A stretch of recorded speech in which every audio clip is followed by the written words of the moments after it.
तर मित्रांनो, आम्ही गेलो होतो नाशिकमध्ये आणि नाशिकमध्ये खूप मोठ्या प्रचंड अशी प्रतिमा आपल्या अण्णाभाऊ साठे यांची प्रतिमा स्थापित करण्यात आली आणि त्या ठिकाणी जमलेले राजकीय नेते व त्यांच्या नेतृत्वाखाली ही प्रतिमा उभारण्यात आली आणि या ठिकाणी जमलेले बरेच असे संस्थाचे मालक, चालक, कलावंत. तर बघूया आपण कोण कोण या सोहळ्यामध्ये होतं. तुम्ही बघू शकता की तमाम अशी गर्दी या ठिकाणी जमलेली आहे या अनावर सोहळ्याच्या निमित्तानं. तर मित्रांनो, चला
नमस्कार. प्रतिष्ठित कलावंत प्रतिष्ठान या कलावंतांच्या संस्थेने आज या आपल्या अण्णाभाऊ साठे यांनी जो काही दलितांसाठी जो काही लेखणीचा जो साठा दिलेला आहे आणि या लेखणीच्या साठ्यातून समस्त कलावंतांना जी राजर्षी मानधन शाहू योजना प्राप्त झालेली आहे याचं बहुमूल्य योगदान आपल्या अण्णाभाऊजी साठेंना जातं.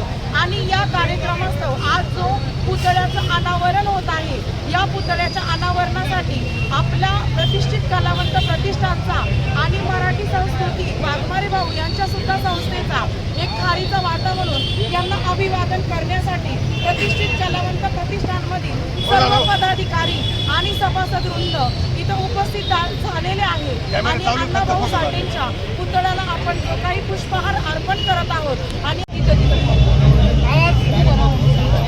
आज या ठिकाणी नाशिक जिल्ह्यातून खेडेपाड्यामधून लोकशाहीर अण्णाभाऊ साठेंच्या जयंतीसाठी उपस्थित झालेले आहे. तसेच प्रतिष्ठान संघटनेचे नाशिक जिल्ह्याचे अध्यक्ष ताई साहेब, तसेच मराठी लोकसंस्कृतीचे अध्यक्ष समाधान लांबगे, साठे साहेब, काळे साहेब या सगळ्या कलावंतांनी आणि संघटनेच्या माणसांनी चांगला प्रतिसाद दिलेला आहे. सगळे उपस्थित आलेल्या सर्व कलावंतांचे आभार मानतो आणि त्यांचे धन्यवाद पण मानतो. नमस्कार, मी पत्रकार रवींद्र विठ्ठल जाधव, लोकराज्य न्यूज संचालक संपादक नाशिक.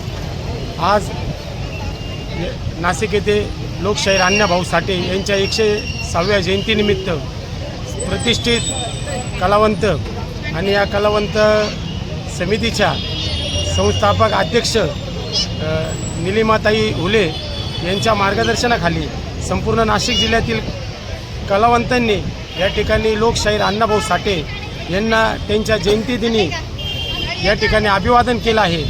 आणि जगबदल घालून गाव सांगून गेले माझे भीमराव, इतके महान उद्गार ह्या महापुरुषाच्या विचारातून आपल्याला वर्षानुवर्ष ऐकायला भेटत आहे. अण्णाभाऊ फक्त 1.5 दिवस शाळेत गेले, परंतु कादंबरीसारखी त्यांची जी हे आहे, जे पुस्तक आहे कादंबरीसारखं, ते परदेशात या ठिकाणी अण्णाभाऊंचं गाजत आहे. अशा या महान व्यक्तीस आम्ही प्रतिष्ठित कलावंतांच्या वतीने आणि लोकराज्य न्यूजच्या वतीने आज अभिवादन केलं आणि यानंतर प्रतिष्ठित कलावंतांच्या वतीने जागर लोककलावंतांचा हा येत्या 16 तारखेला नाशिक रोड या ठिकाणी कार्यक्रम आयोजित केला आहे. त्याची पुढील रूपरेषा करण्यासाठी नाशिक रोड या ठिकाणी घुले मॅडम यांच्या संपर्क कार्यालयात पुढील नियोजन बैठक आयोजित केली आहे. सर्व कलावंतांना माझे हात जोडून विनंती आहे, आपण या बैठकीस प्रमुख पदाधिकाऱ्यांनी उपस्थित राहून या बैठकीची शोभा वाढावी. पुन्हा एकदा अण्णाभाऊंना त्यांच्या जयंतीदिनी विनम्र अभिवादन. धन्यवाद. तर या ठिकाणी विविध ठिकाणून हे बघा अण्णाभाऊ साठे यांच्या जयंतीनिमित्त जमलेले सर्व कलाकार, फड मालक व संस्थेचे मालक या ठिकाणी सर्व कलावंत जमले आहे आणि आपण आलो होतो नाशिकमध्ये आणि हा सोहळा भरला होता नाशिकमध्ये. तुम्ही बघू शकता यांच्या सर्वांच्या मागं अण्णाभाऊ साठेंची केवढी मोठी प्रतिमा या ठिकाणी उभारण्यात आली आहे आणि हे सर्व कलावंत, कलाकार, मालक, फड मालक, संस्थेचे मालक जे संस्था चालवतात, कलावंतांना मदत करतात, तर त्या सर्वजण या ठिकाणी जमले. नमस्कार. तर आज साहित्यरत्न लोकशाहीर अण्णाभाऊ साठे यांच्या अनावरण सोहळ्यानिमित्त जमलेल्या सर्व लोककलावंत आणि प्रतिष्ठित लोककलावंत प्रतिष्ठान या संघटनेच्या अध्यक्षा सौ निर्मलाताई व त्याचप्रमाणे मराठी असंघटित लोककलावंत असोसिएशन संघटनेचे अध्यक्ष समाधान लहामगे, उपाध्यक्ष ज्ञानेश्वर वाघमारे, त्याचप्रमाणे सुनीता वाघमारे व तमाशा फड मालक पांडुरंग आगिवले, सुनील कुमार औरंगाबादकर, भारतकुमार नागपूरकर अशा अनेक फड मालक व कलावंताच्या उपस्थितीमध्ये हा सोहळा संपन्न झाला. याबद्दल सर्वांचे मनपूर्वक आभार, अभिनंदन, धन्यवाद. लोकशाहीर अण्णाभाऊ साठेंचा! लोकशाहीर अण्णाभाऊ साठेंचा!